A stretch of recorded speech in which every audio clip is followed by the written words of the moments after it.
2023년 6월 19일 월요일, 여기 튀르키예 이스탄불, 현지 시각은 오전 6시 54분 정각이고요.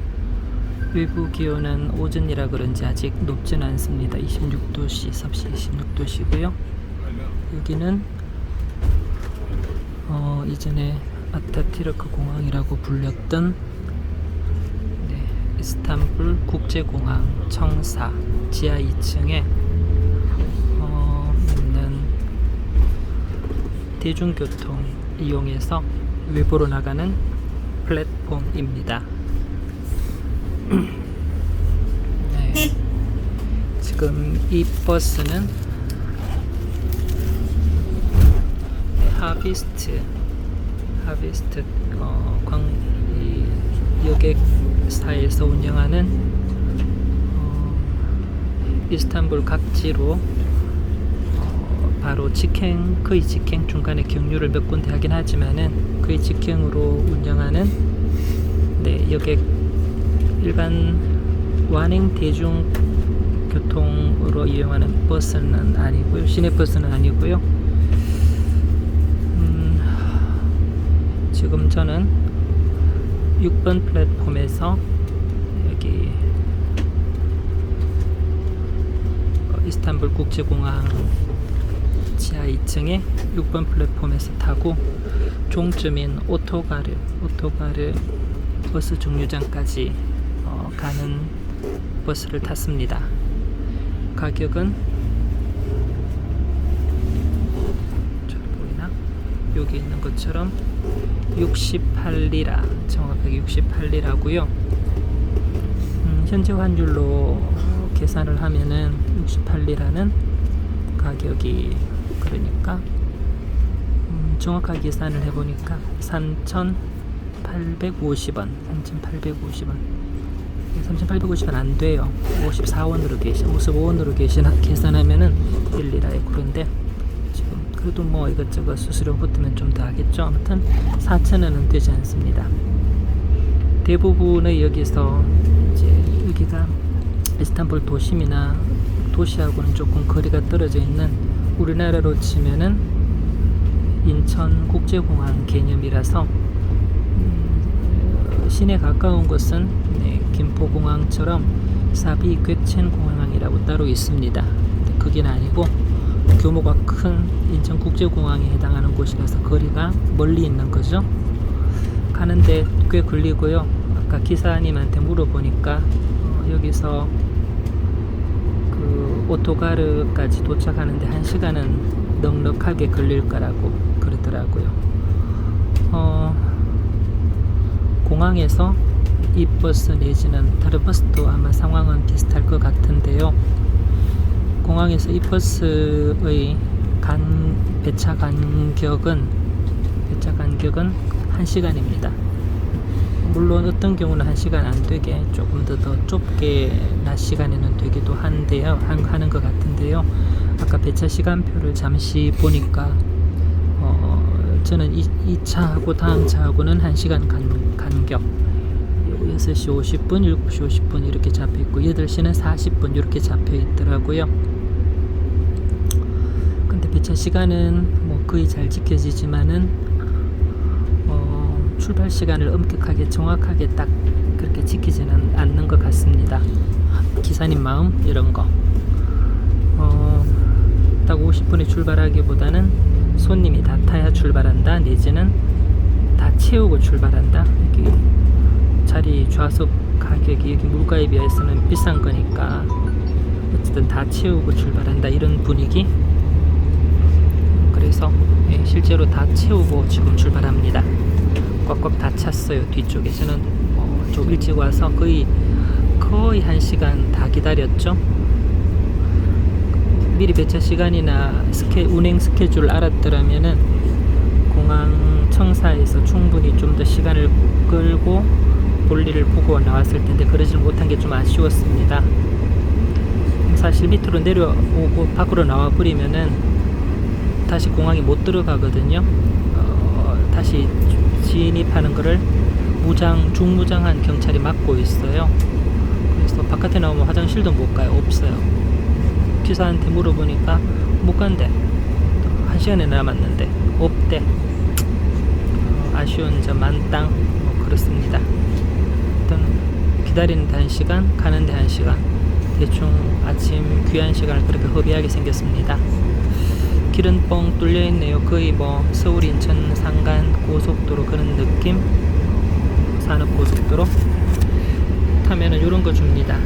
이거는 네, 하비스트 이 버스에서 수화물, 위탁 수화물 밑에 그 수화물 트렁크에 넣고 요거 주고 요거하고 받고, 제가 1번이라서 101번이고요.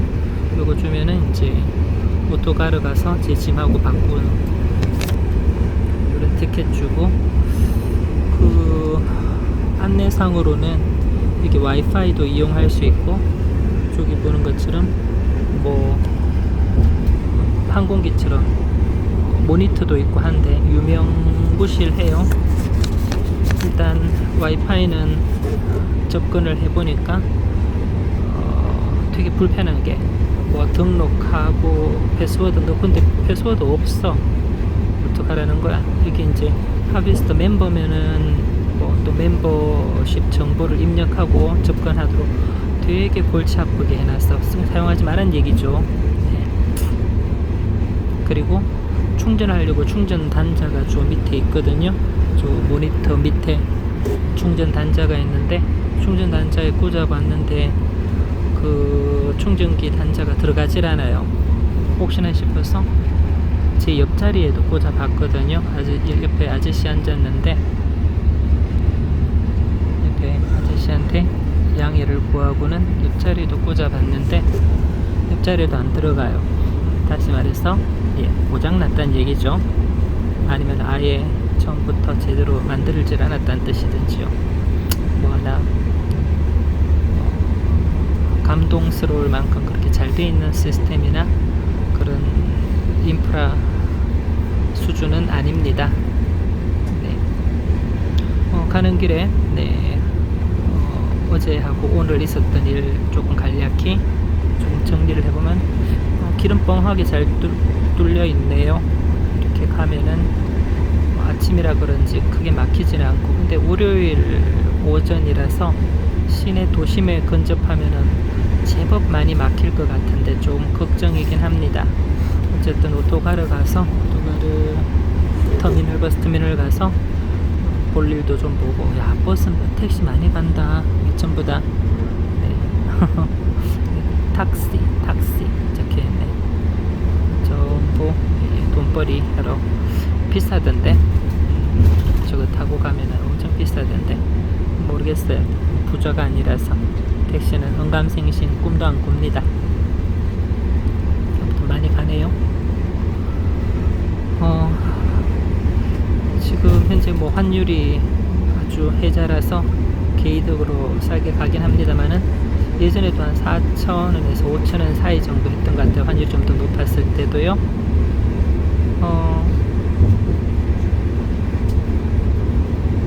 도심의 이스탄불 중요 지점 포인트 가는 가격은 다 비슷한 것 같아요. 탁심 광장도 그렇고요. 아니면 요즘 뜨고 있는 여행객들, 배낭여행객, 젊은 여행객들 많이 찾는다고 하는 카디큐이 서울의 홍대에 해당한다 그러죠. 거기까지 가는 것도 그렇고, 버스 14번 버스니 17번 버스니 이런 버스들 타고 가는데도 한 4-5천원 정도 버스비는 들어가는 모양이고요. 근데 솔직히 그저께 서울역에서 인천국제공항까지 오는데 지하철 타고 오니까 1250원 밖에 안 들던데요. 그죠? 그렇게 치면은 물가는 우리나라가 몇 배 이상 엄청 비싼데, 요즘 여기 환율이 개폭망하는 바람에 사실 더 그 간극이 더 벌어지긴 했지만요. 그런데 여기 소득 수준 이런 거 말이죠. 수준 회의나 이런 수준, 급여 수준, 그거는 그렇게 우리가 높은데 오히려 현지에 있는 물가들 인플레이션 부분이라 덕분에 싸지가 않아요. 절대. 일단 제가 여기 이스탄불을 떠나서 이즈미르로 가는 이유도 거기에 있기는 해요. 이스탄불 시스템, 특히 여기 렌트 회사들이나 시스템이 너무 불합리하고, 어제도 제가 사실 계약하려고 했던 페일리스 회사의 마지막 그 계약 전까지 갖는 그 시점에 바로 앞 팀의 청년들 반납하러 온 차에 조금 까진 것 때문에 1,000리라, 2,000리라, 5,000리라 이렇게 그걸 매기더라고요. 그 수리비를요. 그거 안 되려고 하면은 경찰 신고해서 리포트를 받아오라 그러는데 이게 무슨 말인지. 어제 영상에 녹화되어 있지만은 거기서 컴플레인트 했던 그 청년이 나름 합리적으로 이게 무슨 풀커버냐, 보험 완전히 풀커버로 해서 다 들었는데 이게 무슨 경우냐 하면서 항의했던 게 되게 인상적이었어요. 원래 그러면 안 되는 거거든요. 경찰 리포트하고 상관없이 원래 그때 달라요 하면 곤란하잖아요. 인상도 좋고 다 좋았는데 그 회사가 그 정도 수준이라면 안 하는 게 맞겠다. 돈 싼 게 비지떡이라고 더 싸게 해도 그런 방식이라면 다른 쪽에서 다 그러니까 할인해준 부분을 전부 다 만회하겠다라는 걸로밖에는 솔직히 이해가 안 돼요. 그러면 안 되는 거잖아요. 상거래를 갖다가. 그래서 큰맘 먹고 포기했습니다. 이스탄불 공항에서 렌트하는 거. 그래서 이즈미르 가서 렌트를 해볼까 합니다. 이즈미르는 앞서 영상에서도 잠시 언급했지만은 두 가지요. 첫 번째, 예전에 2017년도에 이스탄불 왔을 때 이즈미르로 바로 국내선 갈아타고 가서 거기에서 거의 한 달 렌트를 했던 경험이 있단 말이에요. 그래서 그때 경험이 좋았거든요. 이즈미르 공항에서 렌트해서 거의 한 달 다녔는데 가격도 싸고 현지 렌터 업체였는데 되게 좋았어요. 심지어 그 보험도 풀커버 하니까 처음부터 아예 차 막 발로 차면서 자기들이 뭐 좀 까져도 괜찮다고 풀커버 들지 않았냐고 막 그러면서 편하게 해줬고, 실제로도 다른 그런 어떤 그 트집 잡는 거 없었거든요. 그래서 좋았고, 두 번째로는 이즈미르가 상공인들, 경제인들, 무역인들에게는 유명한 도시임에 틀림없어요. 거기가 이제 물류 거점으로, 해상 물류 거점으로 되게 많은 물동약이 이동하고 거쳐가는 곳이란 말이에요. 그래서 경제인들, 상업인들, 무역인들은 잘 알아요. 특히 해상 무역하는. 네. 그런데 일반인들에게는 크게 유명하지 않은, 왜냐하면 관광지로 대표적이지 않거든요. 큰 도시이긴 해요. 네. 그래서 이런저런 걸 생각해 보면은 이즈미르가 상당히 대안이 될 수도 있겠다. 거기 사실 접근도는 그쪽 이스탄불 방향으로 그 해안을 따고 올라가면은 트로이도 있고요. 반대로 내려가면은 셀죽, 네, 에페소스 고대 유적지가 있는 셀죽이나 쭉 타고 내려가면은 이제 안탈리아, 또 마르마스 등등 유명한 관광지들이 많이 있어서 거기서는 접근하기 좋아요. 예전에는 항공기 국내선 타고 갔는데 이번에는 버스 타고 가보려고 지금 이제 이렇게 오토카르로 이동하는 중입니다. 어제 공항에 있는 뭐 상황이니까 바로 국내선 타고 가는 것도 가능은 했지만은 이게 또 이즈미르로 가는 국내선 항공편이 되게 부침이 심해요. 가격이. 어제는 싼 날은, 어제 오늘 싼 날은 아닌데 싼 날인 모레 수요일까지 3일을 기다리기엔 너무 또 이상하잖아요. 공항 노숙도 하루 이틀이지. 네, 어제 공항 노숙했답니다. 그래서 일단은 가격은 보니까 스카이스캐너 검색해 보면은 어젯밤 또 오늘 이제 새벽 아침 제일 싼 게 하나로 계산했을 때 한 64,000원 5,000원 정도. 근데 그거는 또 위탁 수화물이 어떻게 되는지를 몰라요. 그게 또 그 돈이 붙는지 어떤지. 마침 그게 터키시 에어라인이길래 현지에 있는 터키시 에어라인 사무실에 가서 또 물어봤단 말이에요. 물어보니까 거기는 한 2만원 정도 더 비싸게 받아요. 계산을 달러로 얘기하는데 혹은 터키 그 통화로 얘기하는데 속도 줄이는구나. 그리고 가는 라인 차선 70km 90km 그렇군요. 왠지 차들이 속도를 줄인다더라. 고속도로 같은데 승용차는 90km고 이게 톨비는 다 따로 받는 것 같아요. 네. 그리고 여기 이스탄불에서 렌트를 하면 톨비가 제법 이거 왔다 갔다 하는 와중에 많이 나는데 이즈미르에서 여기 이스탄불 오는 거 아닌다 하면은 이 안쪽으로 이스탄불 주 쪽으로 들어오지 않으면은 톨비는 발생 안 합니다. 제 경험으로. 그리고 그쪽은 톨비 있는 구간이 없더라고요. 시골이라서 그런지. 내륙으로 파무칼레 들어갈 때도 그렇고, 그 다음에 셀주크 지나서 쭉 안탈리아 지나서 저기 쭉 시대까지 들어가는 데까지 전부 다 따로 톨비 차후에 물으라고 하는 그런 내용은 전혀 없었습니다. 그래서 이런저런 이유들, 그래서 이즈미르가 아까 얘기한 것처럼 그런 나름 규모가 있는 도시고 덩치가 있고 그럼에도 수준 있는 도시임에도 불구하고 관광 수요는 생각만큼 많지 않을 것이라는 그런 뇌피셜 사실 뭐 제법 있어요. 이런 생각으로 또 그런 접근도 때문에 국내선 이스탄불에서 시작 안 하고 국내선 타고 이즈미르로 가서 바로 시작하는 그런 관광 루트를 선택하는 사람들이 많단 말이에요. 저처럼요. 예전에 제가 그랬던 것처럼. 그렇다면은 분명히 그런 사람들 덕분에라도 또 택시 내고 벤 택시다. 스트로행에서 나온 스타렉스 비슷한데 스트로행에서 나온 거구나. 아무튼 그래서 뇌피셜로 한번 가봅니다. 예전에 좋았던 기억이 있기도 해서. 다만 이즈미르 공항으로 가지는 않고 이즈미르 시내에서 숙소 잡아놓고 시내에 있는 시내에 있는 그 렌트 사무소를 한번 찾아볼까 역시 생각 중입니다.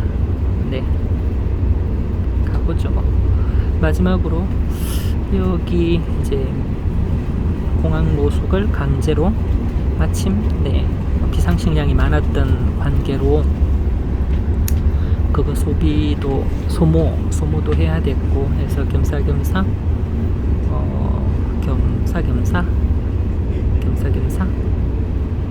어제 강제 노숙을 하루 1박을 숙박비도 벌 겸 또 이거 타고 바로 갈 겸 했는데요.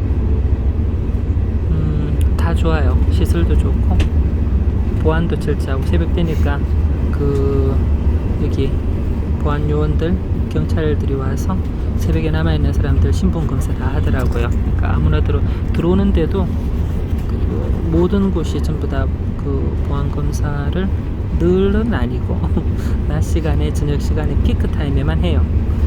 보니까 새벽이나 이럴 때는 그냥 오픈되어서 그러니까 일관적이진 않고 그렇게 해서 그래도 뭐 나름 보안이나 치안 부분은 나름 괜찮게 관리하고 있는 수준. 그런데 문제는 이제 공항이나 여기 하루 겪어본 거는 아니고 사실은 예전에도 겪어봤으니까 시골이나 일반인들 중에서 또 착한 사람들 케이스 바이 케이스고 사람마다 달라서 일반화하기는 조금 그렇긴 합니다만은 그래도 전반적인 느낌, 개인적인 생각으로 할 수는 있는 거니까 벌써 막히면 안 되는데 아무튼 일단 여기 직원들 상당 부분 특히 안내데스크 직원들 너무 불친절하고 막대해요. 어디서 나오는 근자감인지 이런 말 하면 그렇지만 그렇게 오만할 상황은 아니지 싶은데 너무 거만하게 불친절하고 그래서 좀 마음이 상했습니다. 한두 사람이 아니라 안내데스크에 있는 직원들은 다 그렇더라고요. 오히려 사우디아라비아나 이런 데 항공사의 안내데스크는 여러 번 거쳐봐도 되게 친절하고 정말 사람들이 선하고 좋았는데 오히려 튀르키예 이게 살기가 각박해서 그래졌나? 안내데스크 직원들 너무 불친절하고 무례하고 막대하고 그래요. 무시하고 내가 그네들한테 무시당할 그런 레벨은 아닌데 네, 아무튼 그래요. 하나같이 그냥 고객들 응대하는 방식 자체에 조금 교육에 문제가 있지 않았나 싶은 생각. 그냥 뭐 외지인이니까 로마법을 따르고 모른 척하고 그냥 지나가지만은 그닥 기분이 썩 상쾌하진 않습니다. 마지막으로 인터넷 환경 최악입니다. 대한민국 생각하고 어디든 가서 무료 인터넷 인프라 그렇게 그런 투자 많이 하고 우리나라처럼 그렇게 하면은 이게 초기 비용은 많이 들지 몰라도 사회 전체적으로 그런 그 사용 비용은 정말 이렇게 가격이 떨어진다는 거 느꼈습니다. 여기는 이 초기 비용이 들더라고 인터넷 수준이나 이런 거는 말할 수 없이 형편없이 떨어져 있는데도 가격은 너무 비싸고 하고 접근도 낮고 해서 사람들이 쉽게 편하게 그렇게 인터넷 접속을 못합니다. 비싸기도 비싸고 되게 제한적이고 물론 현지인들은 또 현지 그 인플레이션의 전가를 주로 외국인들에게 하고 있는 것 같아요.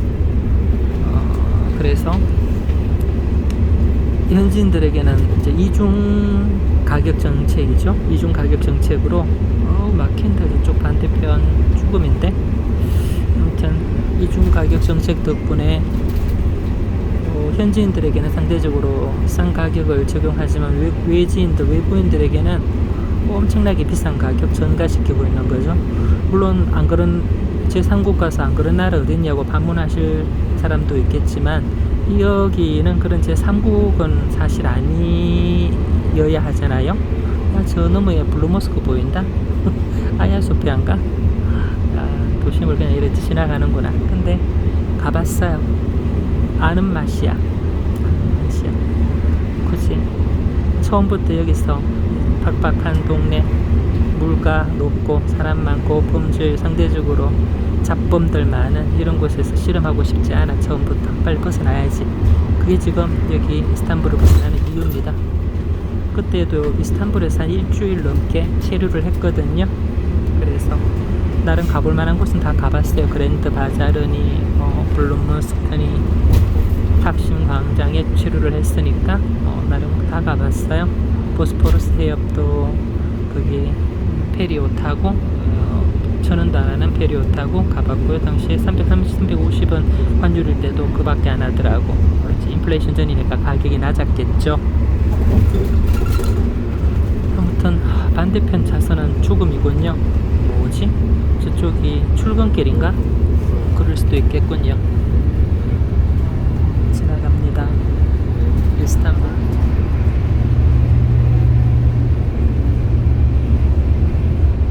자, 직 감상했고요. 정면에 보이는 쪽은 신도심 버스 아파트 단지며 고층 빌딩이며 엄청나게 있군요.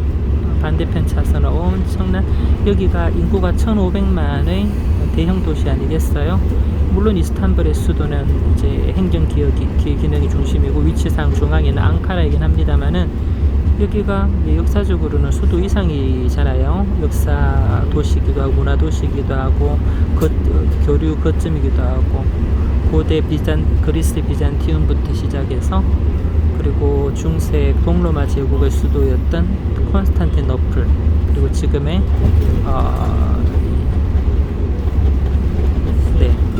지금의 이스탄불까지 그렇게 역사적인 부분이 있다 보니까 나름 사람도 많고 관광객도 많고 그렇죠. 아야소피아도 지금 여기 정책 바뀌면서 성당에서 모스크로 바뀌어서 원래 박물관 성당이었을 때는 입장료가 2만원인가 그랬대. 지금 아마 모스크 바뀐 이후로는 입장료는 안 받을 거예요. 재밌는 동네 그런 거요. 아무튼 네 인터넷 정말 안 좋습니다. 공항 인터넷 1시간 처음에 그러니까 최대한 받을 수 있는 게 2시간이에요. 유심 있는 한국 유심 가능하게요. 유심 있는 폰으로 해서 전화번호 넣고 국제 번호 이제 인증번호 받아서 등록해서 1시간 사용할 수 있고 그 다음에 제 여권 이렇게 긁어가지고 그 와이파이 키오스크에서 비밀번호하고 받아서 그거가 이제 제 여권 번호하고 그 비밀번호 입력해서 1시간 사용할 수 있고 와이파이 수준도 통신 수준도 그닥 탁월한 거 아닌데 그래 2시간 주는 게 전부 다예요. 그러면 이제 혹시라도 올해 체류 공항에 국제 명실공히 세계 허브라고 하는 국제 공항인데 꼴락 2시간 주면 어떡하라는 거야. 여기 와이파이나 유심 가격도 얼마나 후려쳐서 비싸던데 엄청 비싸던데 그죠? 그것도 이중정책으로 자국민들에게는 안 비싸요. 이제 외국인들한테만 비싸게 받는 거죠. 자국민들은 신분에 따라서 되게 거의 무제한으로 통신을 주는 것 같고요. 제가 한두 번 경험해 보니까요. 아무튼 이래저래 이스탄불 국제공항 상황 그리고 제가 지금 막힌다 이제 쥐약입니다. 드디어 막히기 시작하는군요. 이렇게 1시간 이상 가야 합니다. 중간에 또 몇 군데 드랍 할 거고요. 저는 총점까지 참고 가야 합니다. 날은 아까 해가 좀 비추더니만 지금은 먹구름이 잔뜩 끼었네요. 비가 오려나? 그렇습니다. 네. 자, 저는 이제 오토카를 가서 또 준비해보죠. 이상요.